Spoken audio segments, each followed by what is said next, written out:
unfortunately a long history of the first generation making the money, the second generation looking after it, and the third generation spending it. And that's a saying that there are different versions in different countries, but it's a fairly universal saying around the world. Getting it right and avoiding that. I mean, there are companies which are on their seventh, eighth generations and have not fallen into those traps. Getting it right is a tricky and challenging process. It's got to be planned over a very long time scale.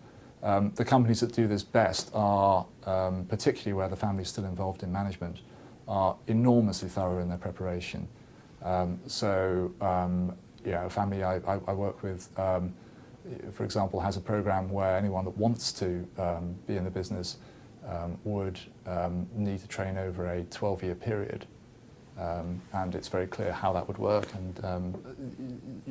But that's the sort of process you need in place in order to ensure that you get this right.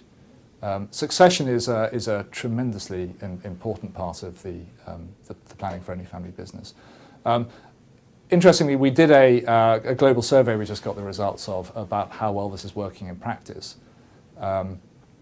And what that showed is that families just are not good at planning this well ahead. It's a difficult process.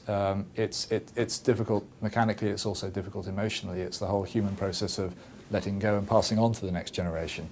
And people aren't good at facing up to these difficult decisions. It's always easy to put it off for another year. Then the issue's finally arrived and you've left it quite late to plan for it well. What came out from the survey is I think 1 in 4 of the companies we talked to here in the UK thought they'd be dealing with a succession issue of one sort or another in the next 5 years.